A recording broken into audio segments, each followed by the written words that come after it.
आज की बात बड़ी अद्भुत है। आप अपने घरों में पूजा नहीं कर पाए हैं माँ की, तो देखिए माँ दुर्गा की कैसे पूजा होती है। आज कथा में मैं आपको आपके मंदिर में पूजा भी कराऊंगा। मैं यहाँ से बोलता रहूँगा और वो सामान आप चढ़ाते रहेंगे। अभी थोड़ी कथा कह लूँ, कालिका पुराण की कुछ विशेष बातें हैं। अपने पूजा में सब सामान तैयार रखना। और माँ नवरात्रा अनुष्ठान नवरात्रा में माँ की पूजा करने का एक विधान क्या है, एक तरीका क्या है। पहली बार आपके बीच में मैं यहाँ से संबोधित करूँगा। जैसे मैं बोलूँ वैसे आप करते रहिएगा। आपकी पूजा को माँ अद्भुत रूप से स्वीकार करेगी। मंदिर में सब सामान रखना, पूजा सामग्री सुबह कर भी ली है तो भी एक बार फिर कर लेना द्वारा से। आइए, सबसे पहले तो मैं आपको यह निवेदन कर दूं, नवरात्रा का व्रत करने से सुख शांति और समृद्धि मिलती है। नवरात्रा का व्रत करने से सुख मिलता है, शांति मिलती है, बहुत समृद्धि। समृद्धि का मतलब है जिसमें संस्कारों की वृद्धि, संपत्ति की वृद्धि, सन्मति की वृद्धि, जिन चीज़ों के द्वारा हमारा कल्याण होता है वो चीज़ बढ़ती जाए, उसको समृद्धि कहते हैं। तो नवरात्रा के अनुष्ठान से, उपवास से, व्रत से समृद्धि बढ़ती है, शांति बढ़ती है, सुख की बहुत बड़ी अनुभूति होती है। इसलिए सभी सनातनी लोगों को यह व्रत करना ही चाहिए। अगली बात मैं निवेदन करूंगा, नवरात्रा का व्रत करने वाले लोगों को चाहिए कि रात्रि को वो जमीन पर सोएं। रात्रि को जूठे मुंह से न सोएं। जमीन पर सोने से यह व्रत अपने आप में बहुत ज़्यादा प्रभावशाली हो जाता है और इस व्रत का महत्व तो बहुत ज़्यादा बढ़ जाता है। यदि आपको जमीन में सोने में किसी भी प्रकार की कोई दिक्कत नहीं है, परेशानी नहीं है, तो नवरात्रा का व्रत करने वाले महानुभावों को जमीन पर ही अपना बिस्तर लगाना चाहिए। इस व्रत में ब्रह्मचर्य धर्म का पालन करना बहुत ज़्यादा जरूरी होता है। ब्रह्मचर्य खंडित होने से साधक की साधना संपूर्ण खंडित हो जाती है। इसका प्रभाव मस्तिष्क के ऊपर पड़ता है, यहाँ तक कि माथे का रोग बन जाता है और तमाम तरह की नकारात्मक सोच उनके माथे में पैदा हो जाती है। अनुष्ठान में जिनकी ब्रह्मचर्य साधना खंडित हो जाती है। इसलिए इस व्रत में, इस अनुष्ठान में इस बात का भी ध्यान रखें। अगली बात बताई गई है कि नवरात्रा के अनुष्ठान में बार बार पानी पीने के लिए भी मना किया है। आप आचमन कर सकते हैं, आप आचमन कीजिए। यह नहीं कि दिन में 10 बार फलहार करें और 10 बार पानी पिए। बार बार जल पीने की बात को भी, इसको भी परहेज में लिया गया है। और बहुत अच्छी बात कही है कि उनको नवरात्रा व्रत करने का कोई भी पुण्य नहीं मिलता जो धूम्रपान करते हैं, गुटखा खाते हैं, बीड़ी, सिगरेट, तम्बाकू। भले ही ये चीजें अन्न में नहीं आती, लेकिन कालिका पुराण में इसको निषेध किया है। नवरात्रा का व्रत करने वाले जर्दा, तम्बाकू, किसी भी प्रकार की नशीली चीज को प्रयोग में लेते हैं तो उनको इस अनुष्ठान का करने का कोई भी फल प्राप्त नहीं होता। कितना भी नहीं होता, बिल्कुल नहीं होता। ये बात बहुत समझने के लायक है। मेरे सामने ग्रंथ रखा है और उसी में से बात मैं बोल रहा हूं। जब बार बार जल पीने के लिए इस अनुष्ठान में मना किया है तो आप धूम्रपान कैसे कर सकते हैं? बीड़ी, सिगरेट, गुटखा, तम्बाकू, इसका विरोध किया है। यह चीजों का परहेज होना चाहिए। नवरात्रा का व्रत करने वाले जनों को ये नहीं करना चाहिए। अगली बात बताइए, अपनी नित्य नैमित्तिक पूजा जरूर करें। ये नहीं कि इस अनुष्ठान में अपनी जो रोज की पूजा है वो छूट जाए, नहीं। पहले रोज की पूजा कीजिए, दैनिक पूजा जिसे कहते हैं। उससे निवृत्त होने के तत्पश्चात माता रानी का जो आप अनुष्ठान आरंभ किए हैं उसके तत्पश्चात फिर उस पूजा को कीजिए।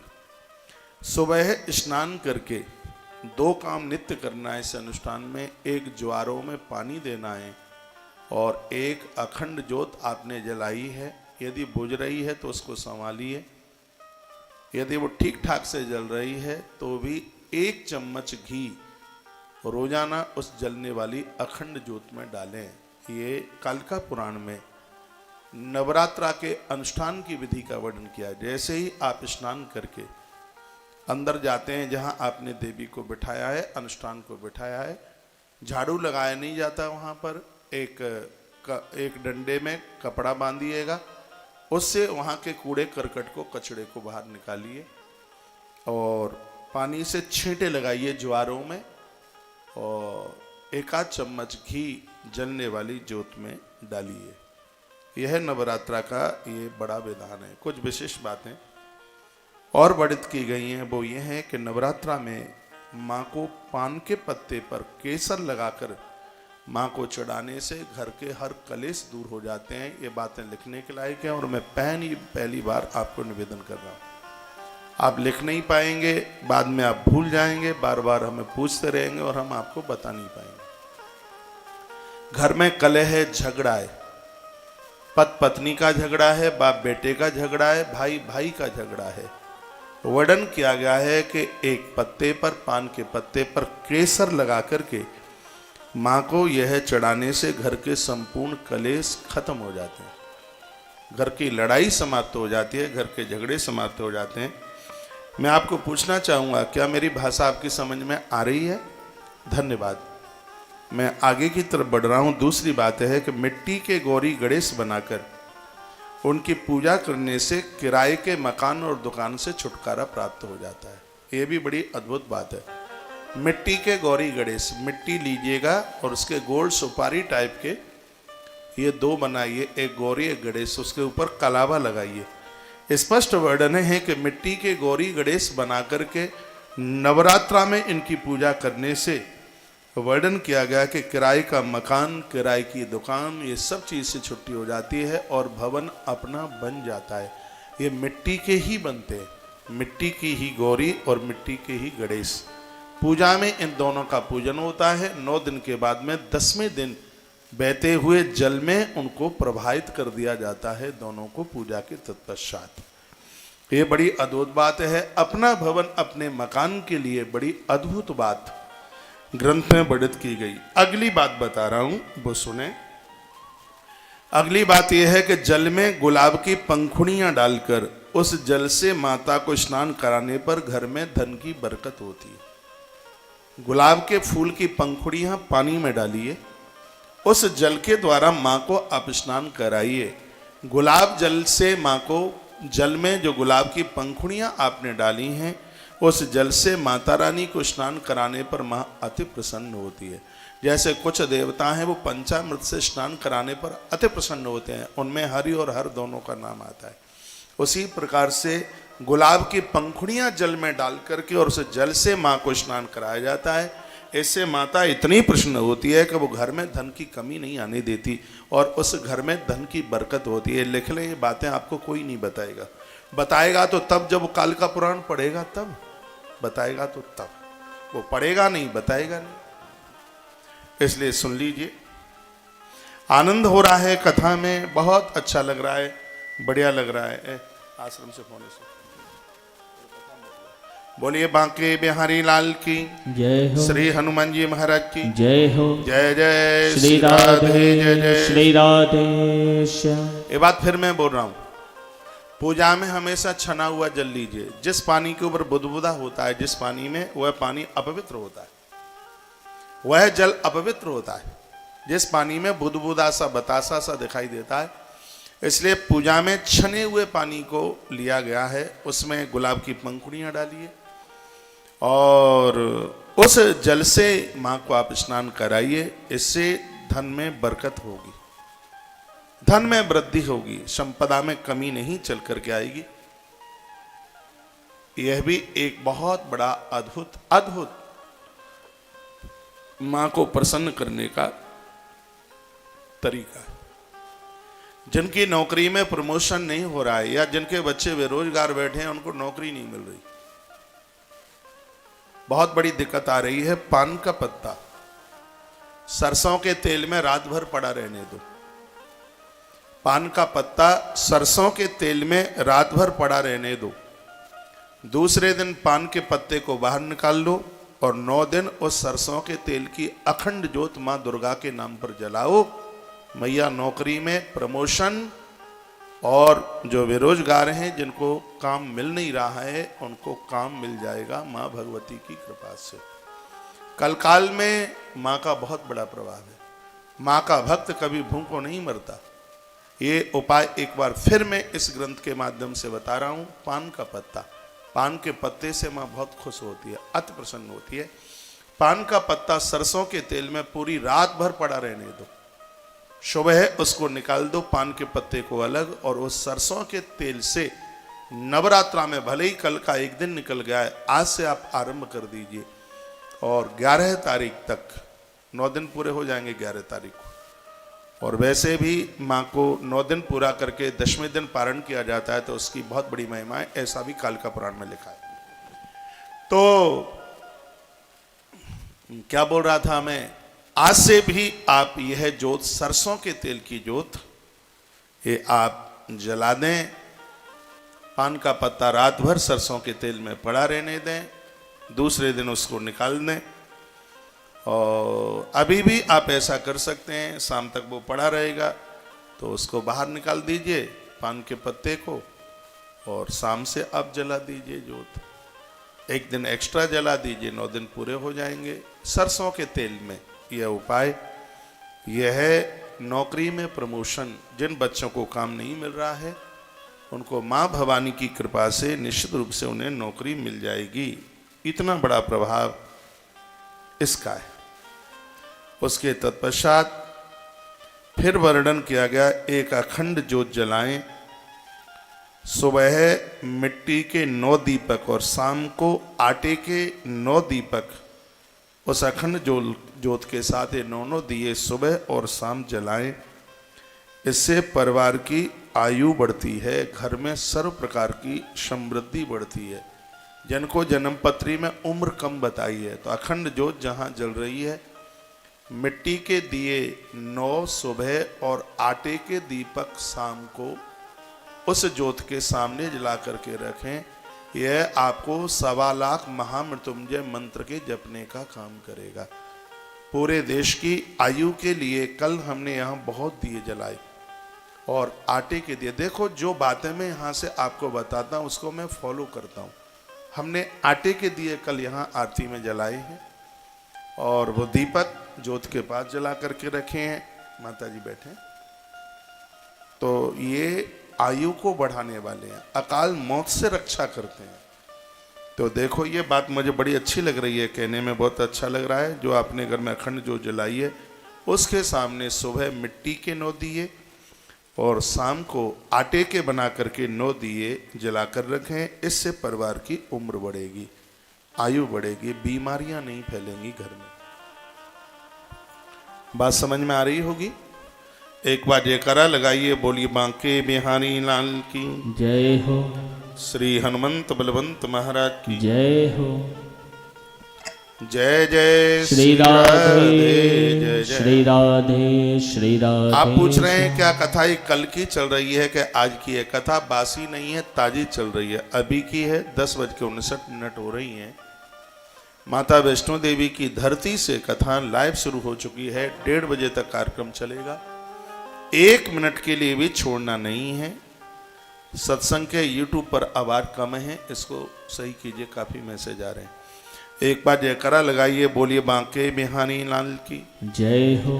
मैं कहूंगा जो इस कथा से भी वंचित रह जाएंगे तो समझ लो कि बहुत बड़े घाटे में रहेंगे। कल सत्संग टीवी के YouTube चैनल पर 28,000 लोगों ने इस वीडियो को देखा। कल आज देख लिया होगा वो, औरों का भी मैं देख रहा था। किसी की 300 लोगों ने देखी, किसी की 600 लोगों ने देखी, 1,000 पर तो शायद कोई आंकड़ा पहुंचा हो। लेकिन वैष्णो माता के चरणों से चलने वाली कल की ही कथा को 28,000 लोगों ने तो इस पर देखा सत्संग टीवी पर। टोटल भक्ति पर भी 12-14 हजार लोगों ने कल की वीडियो देखी है। तो तब देखिए, आज तो पता नहीं कितना पहुंच गया होगा आंकड़ा, ये तो मैं कल का ही बता रहा हूं। तो देवी भागवत की तो कथाएं और भी चल रही होंगी, ऐसी बात नहीं है, लेकिन जो वैष्णो माता के चरणों से जो कथा चल रही है, इसमें समाधान मिलता है। उन बातों की चर्चा की जाती है जिसमें मां प्रसन्न हो। मुझसे गंडा ताबीज की बात आती नहीं है, सीधी सट साधारण सी पूजा है। तंत्र के मैं बहुत खिलाफ हूं, तंत्र के, और आप भी इस चक्कर में बिल्कुल मत पड़ना। सात्विक पूजा कीजिए, हमारे देवी देवता अति प्रसन्न होते हैं सात्विक पूजा करने से। तो मैं संपूर्ण बातें मैं सात्विक ही करता हूं, इतनी सी बातें निवेदित करता हूं रोजाना। इसमें से कुछ भी कर लें, बस उसी में आनंद हो जाएगा, उसी में आनंद हो जाएगा। तो एक अखंड ज्योत के साथ जो मैंने जो आपको बात बताई है, 9 दिए मिट्टी के सुबह और 9 आटे के गूंथ करके 9 दिए रात्रि को। हम यहाँ वैष्णो देवी के धाम में हैं, रोजाना सैकड़ों दिए जलाएंगे। आपने पूछा है महाराज जी अखंड ज्योत बुझ जाए तो उसके लिए एक ज्योत जलाओ, माता की आरती उतारो और आरती वाले दिए से बुझी हुई ज्योत को जला दो, यही इसका प्रायश्चित है। यदि ज्योत बुझ गई है तो एक ज्योत बनाओ, उससे मां की आरती उतारो पहले। उस आरती वाली ज्योत के द्वारा जो ज्योत बुझ गई है उसको जला दो, प्रायश्चित हो जाएगा इसका।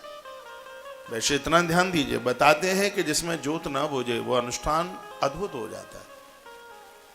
जब ज्योत बुझती नहीं है, इतना सा ध्यान आप दें उस ज्योत के ऊपर, ज्योत बुझे नहीं 9 दिन। यह ज्योत एक बहुत बड़े यज्ञ का रूप धारण कर लेगी।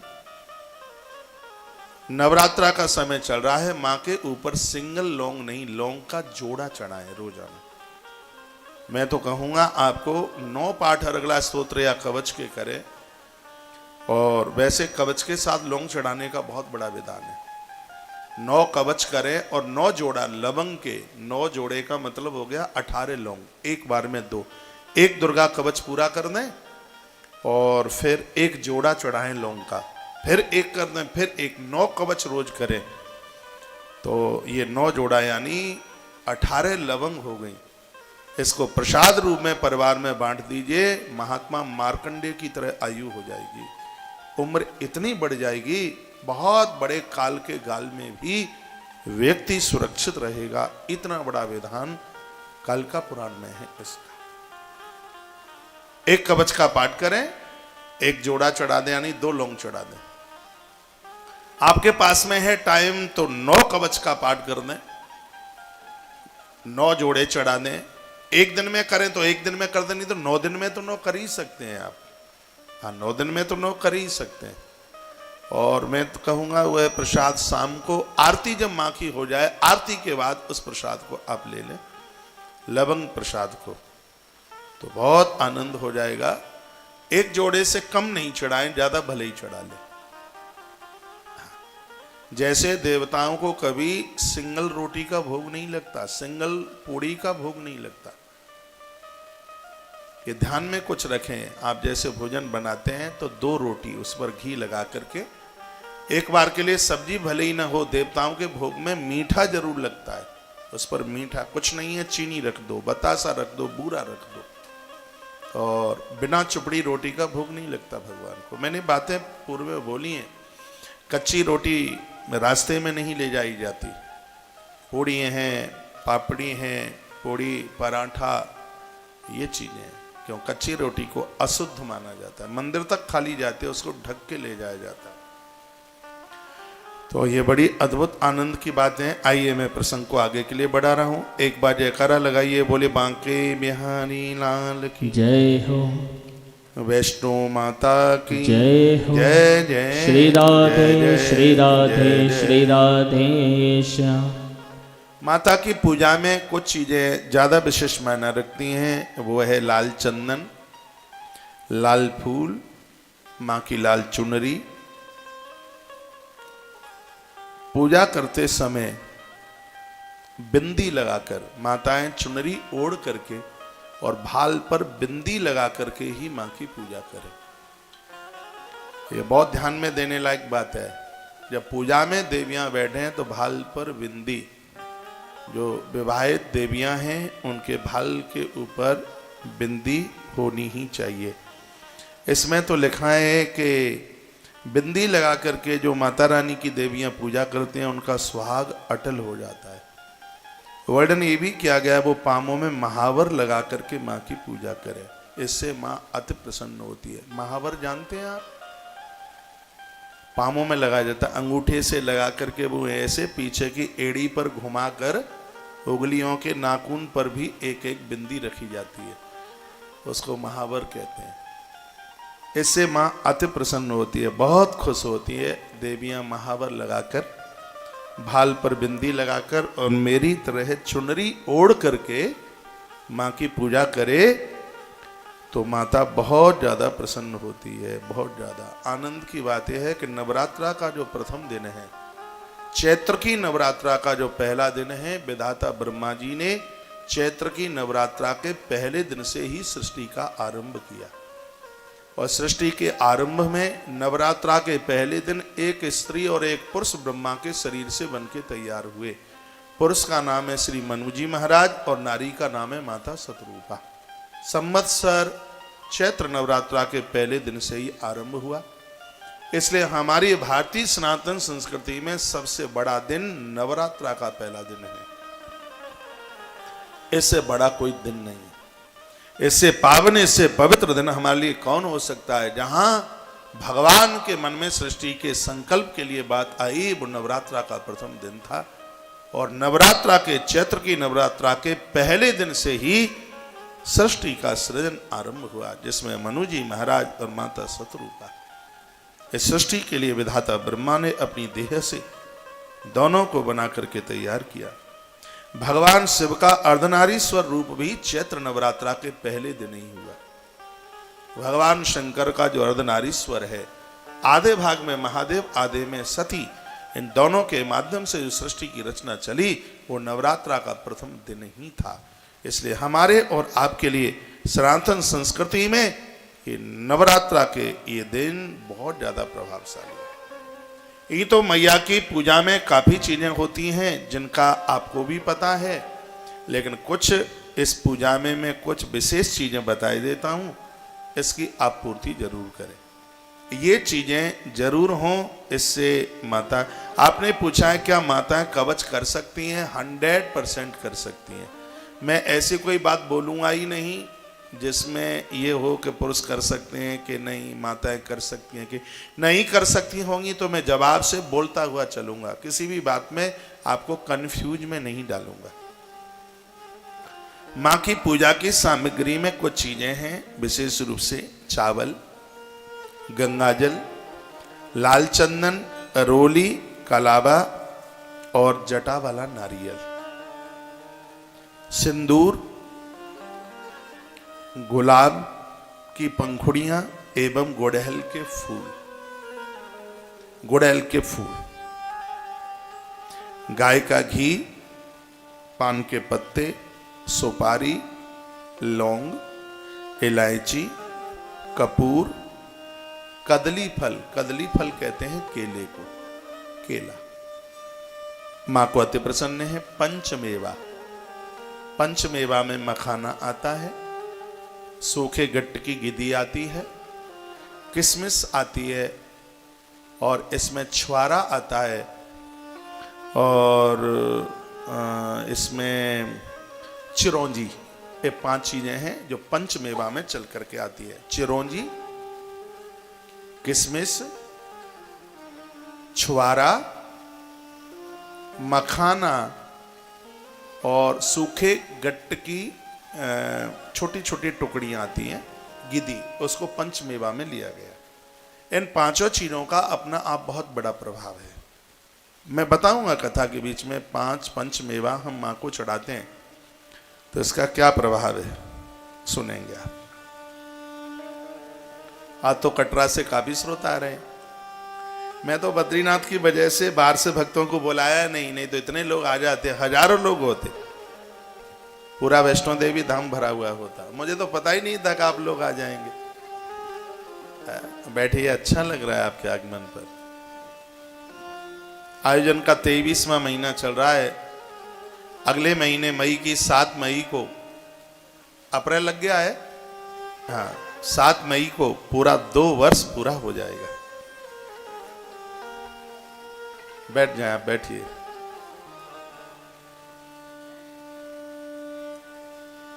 बोले बांके बिहारी लाल की जय हो। माता जी बैठे। आज हमने कुछ पंक्तियां बनाई हैं माँ वैष्णो देवी के लिए। मैं अभी ये सब बातें आपको बता ही रहा हूं। ये 2 पंक्तियां मैं गुनगुना दूं।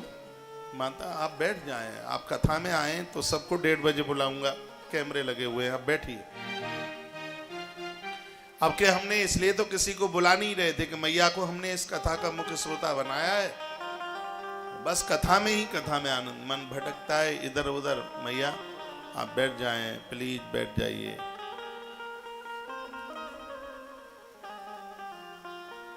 बैठो, छोटी सी तो जगह है। माता वैष्णो देवी के लिए 4 पंक्तियां बनाई हैं। आपने लिखा है क्या काजू बादाम पंचमेवा में, वो ठीक है, 5 मेवाओं की गिन के पूर्ति कर लीजिए। जो मैंने पढ़ा है पंचमेवा में ये 5 चीजें, जिसमें छुआरा पंचमेवा में, किशमिश पंचमेवा में है, चिरौंजी पंचमेवा में है, मखाना पंचमेवा में है और गिद्दी का गट्टा भी पंचमेवा में। बादाम और काजू डाल दोगे तो वो कोई ऐसा नहीं है कि वो कोई नुकसान करेगा, ऐसा नहीं है, वो सूखे फ्रूटों में आता है। लेकिन मैंने 5 मेवा में इन 5 चीजों को पढ़ा है, वो बात मैंने आपके बीच में रखी। आइए, ले मैया का नाम जग में माँ का हित सहारा है। आज ही मैंने हवन के टाइम पर यज्ञ में कर रहा था, भाई कुलदीप को बच्चा रोज की तरह आता है, मैंने कहा अपनी कॉपी लेके आ, और मैं हवन करते करते कुछ पंक्तियां लिखाता हूँ। मन में जैसा भाव आया और माता रानी के लिए 5 पंक्तियां लिखी हैं। गाने में बहुत अच्छा लगेगा, सुनिए। 1:30 बजे तक कार्यक्रम चलेगा, पूरा आनंद लीजिए, कहीं जाएगा नहीं। अभी मैं आपके घर में पूजा कराऊंगा और जिसको नित्य आप उसी तरीके से आप करते रहेंगे। स्वर्ग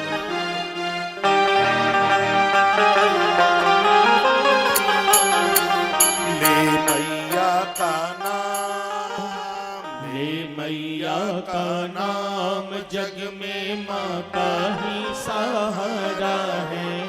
ले मैया का नाम, ले मैया का नाम जग में माँ का ही सहारा है। ले मैया का नाम, ले मैया का नाम जग में माँ का ही सहारा है।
बहुत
माँ को भजते हैं बजरंग की साथ में सुरनाग और देवा मेरी माँ को भजते हैं बजरंग की साथ में भगता द्वार खड़े माँ के चरणन शीश धरे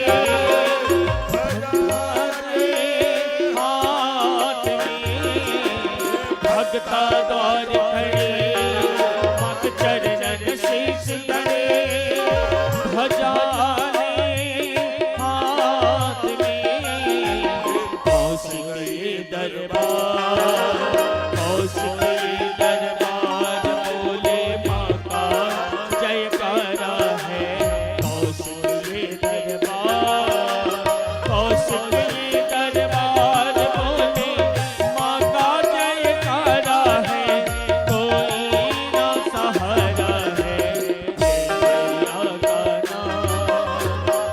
मैया का नाम जग में माँ का ही सहारा है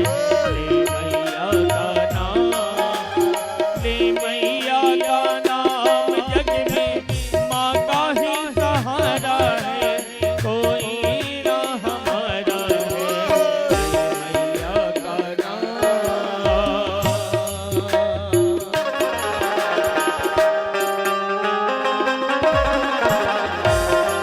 बोलो वैष्णो माता की जय हो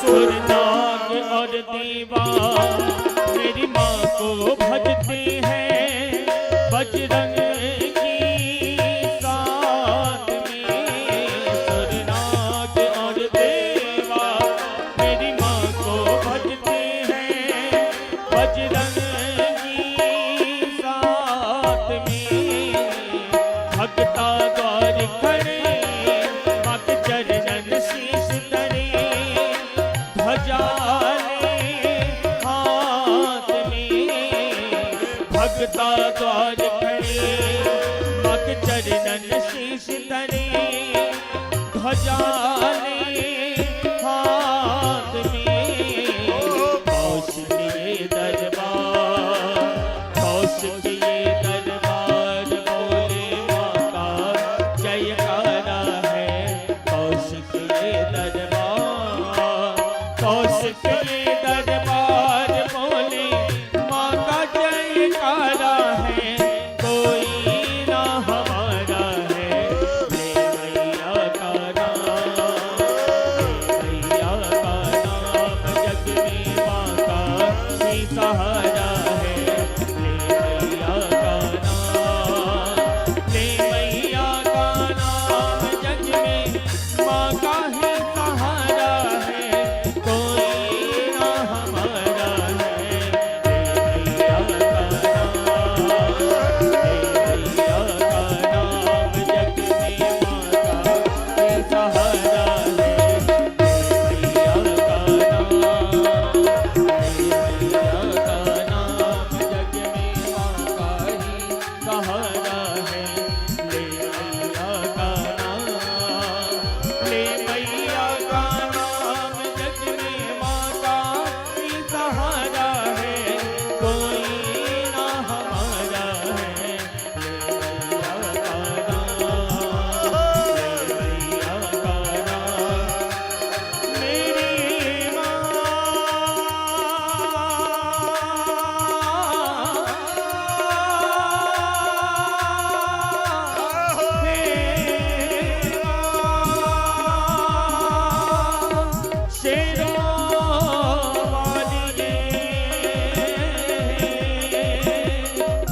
नाम जग में माँ का ही सहारा है। ले मैया का नाम, ले मैया का नाम जग में माँ का ही सहारा है। कोई ना हमारा है। कौशिक ये दरबार, कौशिक ये दरबार, बोले माँ का जयकारा है। कौशिक ये दरबार, कौशिक ये दरबार, बोले माँ का जयकारा है। कोई ना सहारा है। ले मैया का नाम, ले मैया का नाम जग में माँ का ही सहारा है। ले मैया का नाम। बोलिए सांचे दरबार की जय हो। ये पंक्तियां आपकी बनाई हुई हैं, कैसी लगी? धन्यवाद। माता रानी के चरणों में समर्पित करते हैं। नवरात्रा का समय चल रहा है, जैसे आरती करने का बहुत बड़ा पुण्य फल है, उसी प्रकार से धूप आरती की भी बहुत बड़ी महिमा है। धूप आरती बाजार में मिलती है। धूप आरती में कपूर डाला जाता है। उसमें दो चीजें और विशेष हैं, एक है गूगल और एक है लोहवान। जिस घर में लोहवान जलाया जाता है, बच्चों के ऊपर किसी भी प्रकार की विपत्ति नहीं आती। गूगल जलाते हैं आरती में, जिससे कारोबार को कोई बांध नहीं सकता। तो माता रानी के इस अनुष्ठान में लोहवान और गूगल को भी लिया गया है। रात्रि को धूप आरती के साथ में, ये आरती करने से पहले पूरे घर में इसको घुमाया जाता है, उसके बाद आरती होती है। तो ये बातें आपके बीच में रखी गई हैं।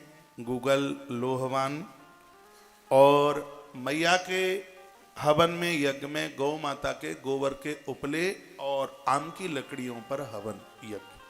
आम्र लकड़ियों के ऊपर ये श्री वर्धक है, ये संपत्ति वर्धक है। ये कुछ विशेष बातें थी माँ की पूजा के लिए, वो बात मैंने आपके बीच में रखी है। भोग में मैं कल भी निवेदन कर रहा था और आज मैं आपको बोले देता हूँ।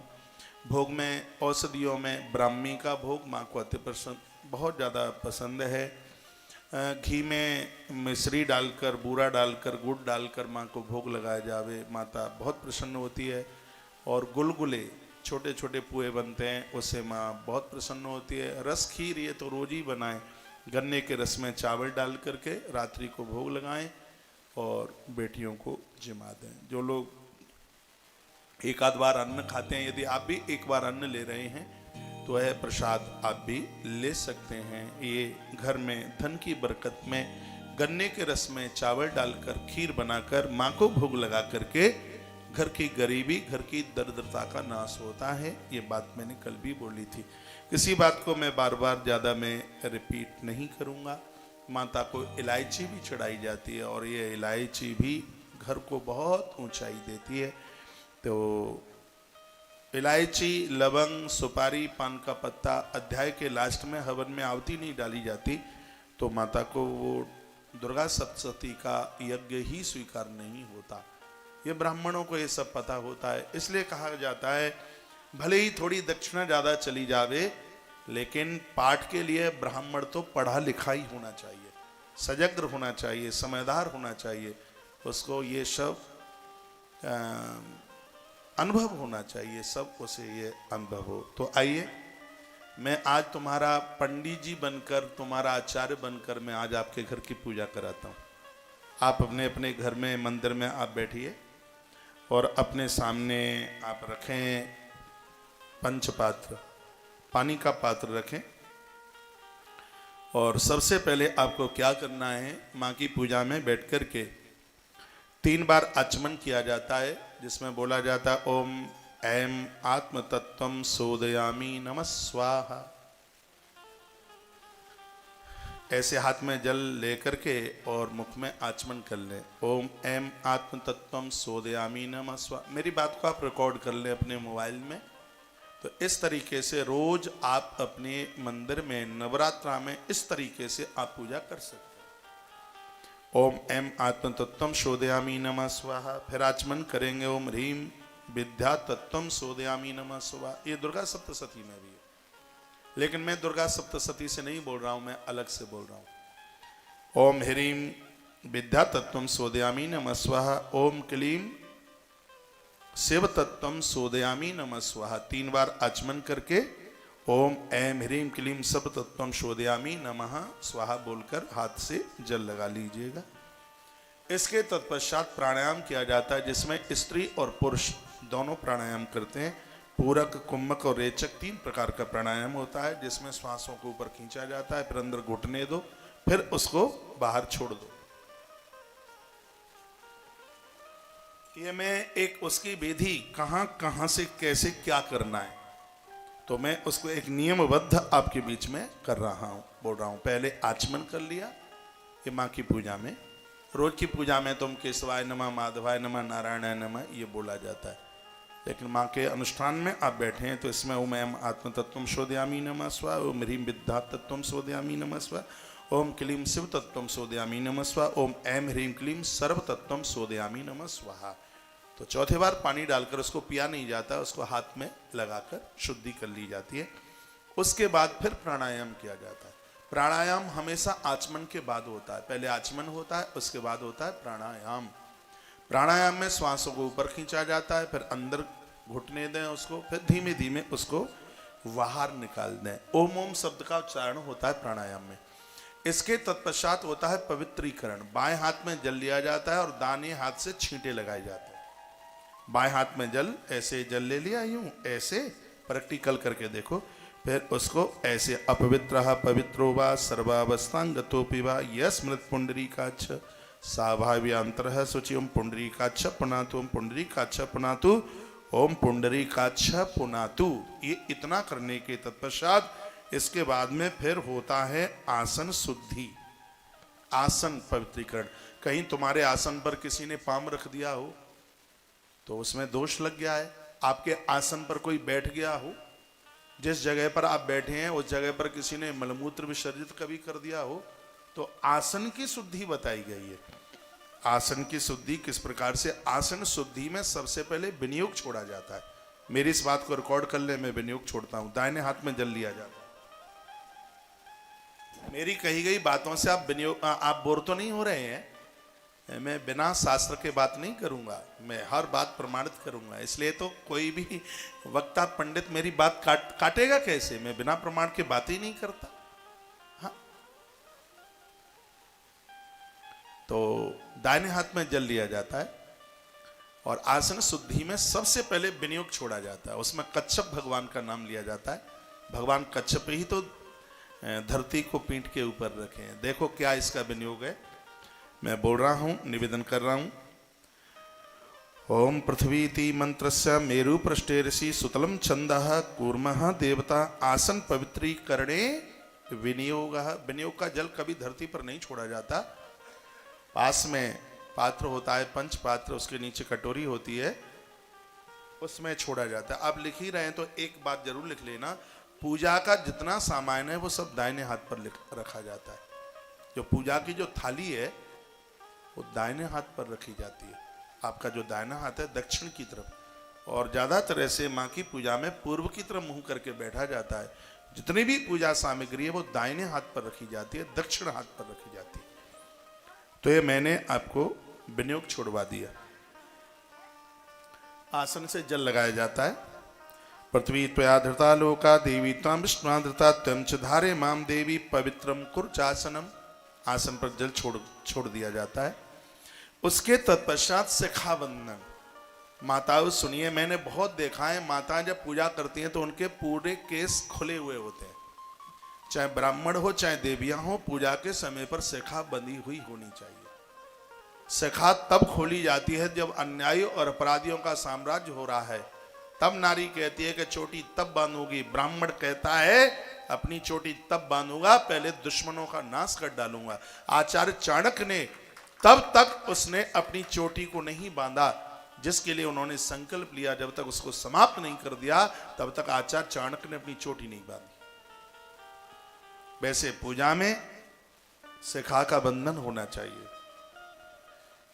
तो शिखा बंधन का भी मंत्र ओम ऊर्ध्वकेशी विरूपाक्षी मांसंसो सित भोजन ही तिष्ठ देवी शिखा मध्य चामुंडे चा पराजित।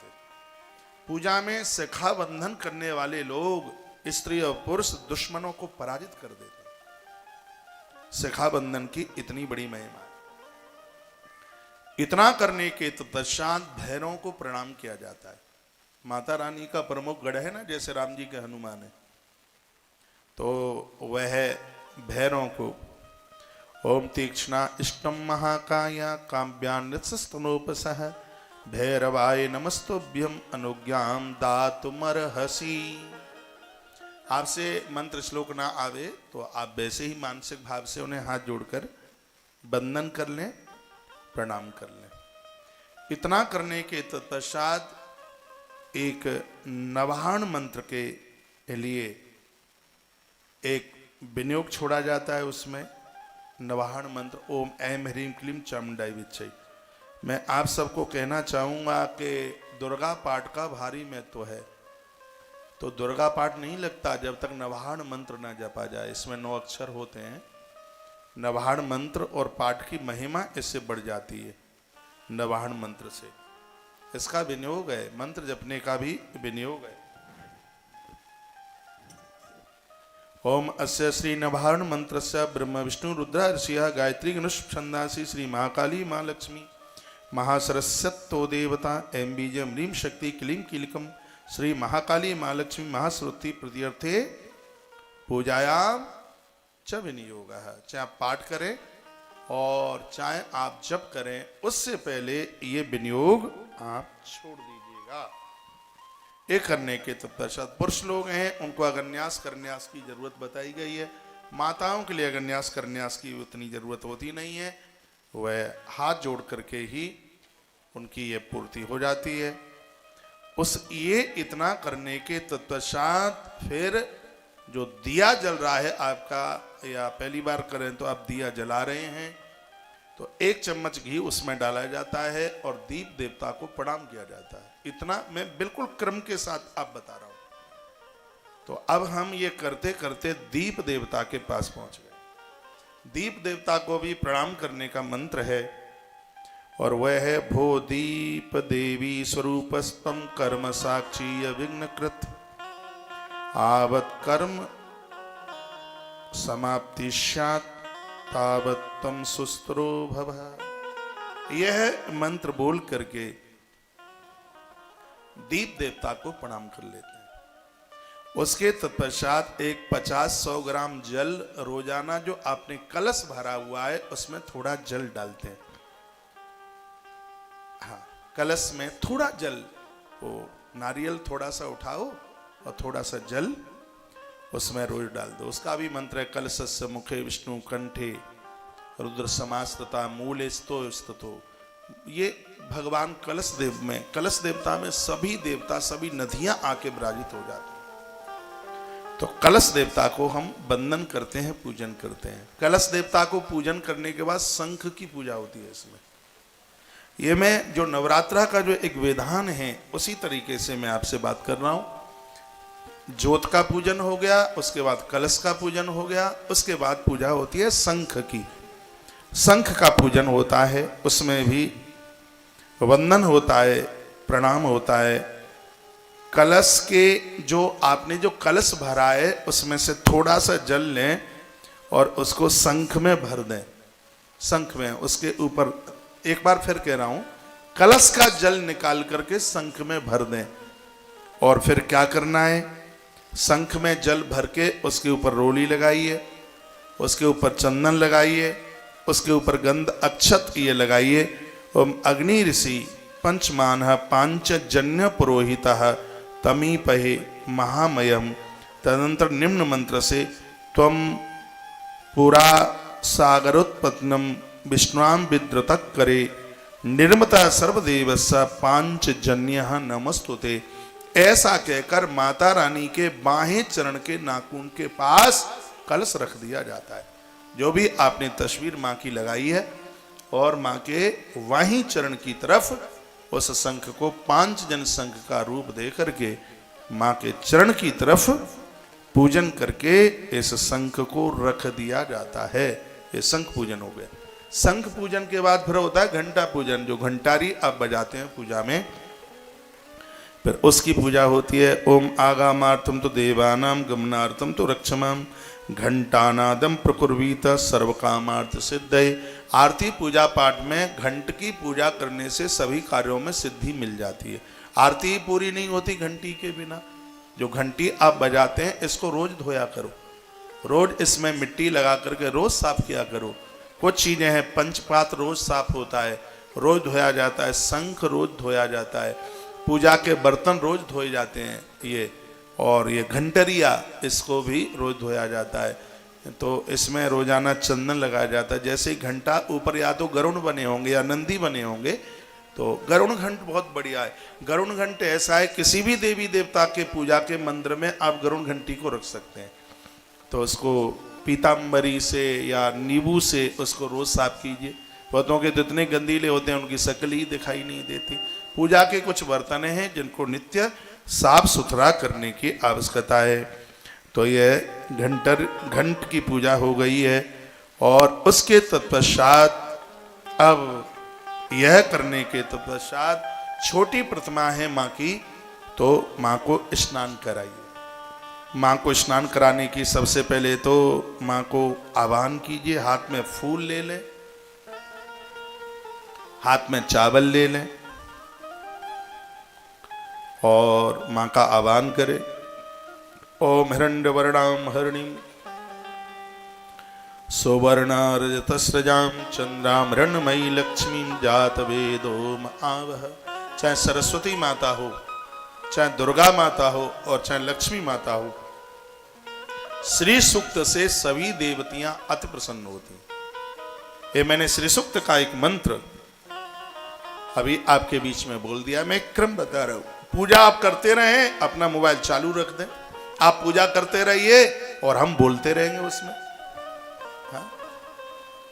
तो ये सब पूजा घंटनाद वगैरह सबकी पूजा करने के बाद अब माँ की प्रतिमा की पूजा हम कर रहे हैं, जिसमें सबसे पहले माँ का आवाहन कर रहे हैं। और आवाहन हाथ में चावल और फूल लेकर ऐसे। पूजा में हमेशा बायां हाथ नीचे होता है और दायां हाथ ऊपर होता है।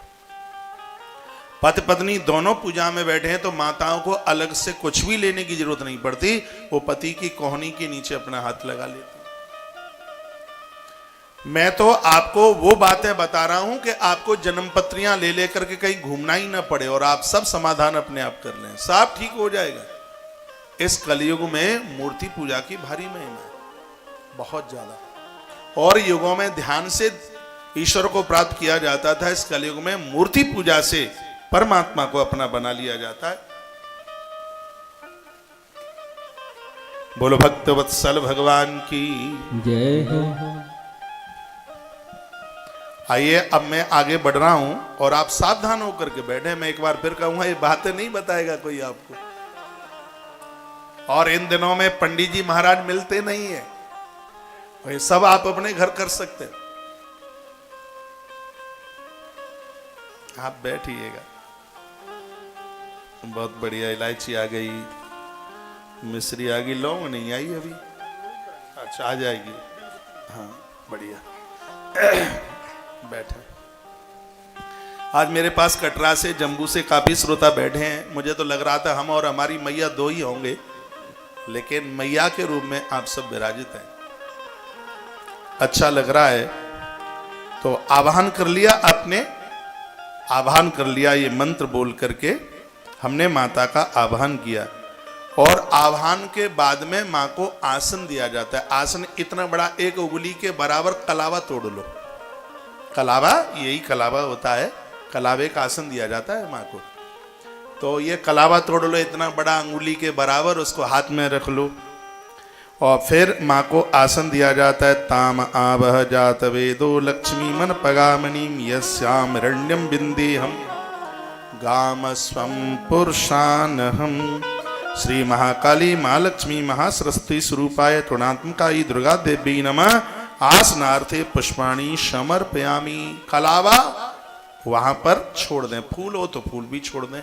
तो ये हमने मैया को आसन दे दिया। अब आसन देने के बाद में अब हम पाद्य माता के लिए जल छोड़ेंगे। तो जल छोड़ेंगे तो जल स्नान का मंत्र भी है, श्री राधे नहलाने का। और श्री सूक्त से मैं पूजा करा रहा हूं तो श्री सूक्त का भी मंत्र है, दोनों ही बोले देता हूं। ओम सुदबालः सर्वसुदबालो मणिवालस आस्वना सेता सेताक्षो रुडस्ते रुद्राय पशुपतये करणायामा अवलिप्पा नमोरु पापार्जन्याः। एक तो ये हो गया। दूसरा है अस्य पूर्वामृत मध्यम हस्तिनाद प्रमोदिनीं श्रियं देवी मुपहवे श्री माँ देवी जुगताम श्री महाकाली महालक्ष्मी महासरस्वती स्वरूपाण्डी त्रिगुणात्मकाई दुर्गा देव्यै पाद्योपाद्यम हस्तो अर्घ मुखे आचमनीयम समर्पयामि। इतना सा आप कर दें। उसके तत्पश्चात फिर पानी ले लें, उसमें थोड़ा सा कपूर डाल लें जल में। फिर माता को फिर एक बार फिर माँ के ऊपर जल डालें। आदित्य वर्णाम तपसोधिजातो वनस्पतिस्तवृक्षोत बिल्वः तस्या फलानि तपसानुदन्तो या अंतरायाश बाह्य अलक्ष्मी।